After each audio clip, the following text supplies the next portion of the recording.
বিসমিল্লাহির রহমানির রহিম। আসসালামু আলাইকুম প্রিয় ভিউয়ার্স। আশা করি মহান আল্লাহর রহমতে যে যেখানে আছেন ভালো আছেন, সুস্থ আছেন। সবার সুস্থতা কামনা করে আরও একটি ভিডিও নিয়ে আসছি কলম জাগানো। কলম জাগানো, তারপরে ডালিম গাছের ঠাল দিয়ে যে লেখানো হয় তা জাগানো, বেত জাগানো, বাঁশের কঞ্চি জাগানো। এক কথায় কবিরাজি কাজে যত কিছু লেখা লাগে, ছবি আঁকা লাগে, মাটিতে নকশা আঁকা লাগে, তা জাগানো। কলম কলম জাগিয়ে যদি আপনি যে মন্ত্র ইউটিউবে সারি কলম জাগিয়ে যদি সেটা লিখতে পারেন তাহলে সেটা স্বয়ং সিদ্ধি হয়ে যায়। তাই সবার কাছে অনুরোধ থাকবে সম্পূর্ণ ভিডিও দেখবেন। আর এরকম ভিডিও পেতে আমার মা তীরনয়ন চ্যানেলটি যদি ভালো লাগে সাবস্ক্রাইব করবেন। অবশ্যই একটি করে সবাই কমেন্ট এবং লাইক করবেন। সবার কাছে অনুরোধ থাকবে সম্পূর্ণ ভিডিও দেখবেন। যে যে ধর্মের হন সবাই ভিডিও দেখবেন। সবাই একই নিয়মে করতে পারবেন, তবে যারা সনাতন ধর্মে আছেন তাদের একটু নিয়মটা পার্থক্য হবে। তাদের নিয়মটা আমি বলে দেবো, এবং যারা আমাদের মুসলিম আছেন তাদের নিয়মও ইনশাল্লাহ বলে দেব কিভাবে কলম জাগিয়ে আপনারা যে কোনো কাজ সফলতার সাথে করতে পারবেন ইনশাআল্লাহ।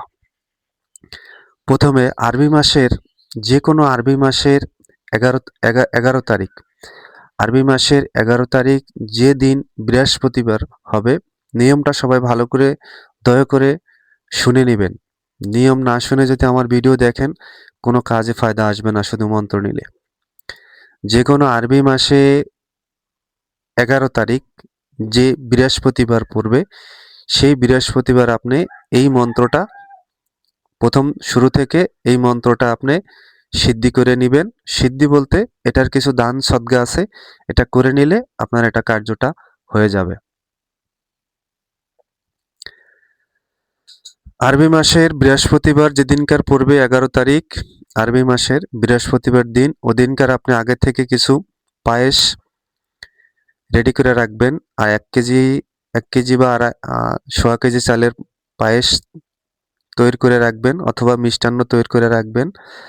আপনি আসরের নামাজে বাদ, আসরের নামাজের বাদ আসরের নামাজ ফরজ নামাজ পড়ার পরে 2 রাকাত সালাতুল হাজাত নামাজ পড়বেন। ফরজ নামাজের পরে 2 রাকাত সালাতুল হাজাত নামাজ পড়বেন। পড়ে ওই বৈঠকে বড় পীর সাহেবের নামে, বড় পীর আব্দুল কাদের জিলানীর নামে ফাতিহা দিবেন। ফাতিহা দেওয়ার পরে 11 বার দুরূদ শরীফ পড়বেন।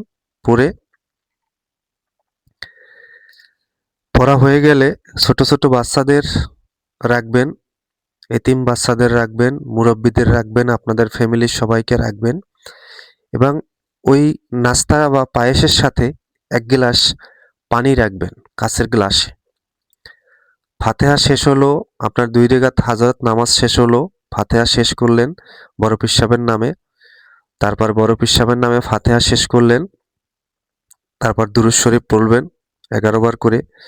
তারপরে আপনি 1 গ্লাস পানি রাখবেন, সেই পানি গ্লাসে ফেরেশতা যে মক্কেল আছে আমাদের ফেরেশতা জোরে করে একটি সালাম দিবেন, সকল ফেরেশতা মক্কেলদের একটি সালাম দিবেন। আর 12 আউলিয়াদের একটি সালাম দিবেন। খানজাহান আলী, সিলেট, শাহপরাণ, যত আপনার মনে যেটা উচ্চারণ যারা যারা জাগে এটা সবাইকে সালাম দিবেন।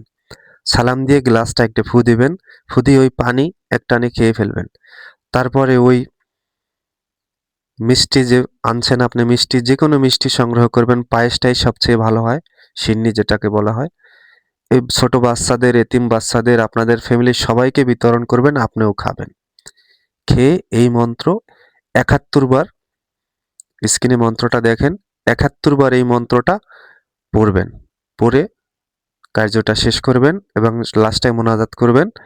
করে এটার ফায়দা কি আমি বলতেছি।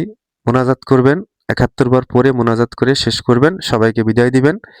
এরপরে যে কোনো কাজে বসবেন, কলমটা হাতে নিয়ে ডান হাতে এই মন্ত্র 7 বার পরে 7টি ফু দিবেন। 7টি ফু দিয়ে যে জিনিস লিখবেন সেই জিনিস কারেন্টের মতো কাজ করবে। কলম জাগান, বেত জাগান, বাঁশের কঞ্চি জাগান অথবা পাটকাঠি জাগান, আপনি যা কিছু লেখেন সে কিছু আপনি খুব দ্রুত লিখতে পারবেন এবং এ দিয়ে আপনি যেই নকশা, যেই জিনিস আপনি অঙ্কন করবেন সেইটা আর জাগাতে হবে না।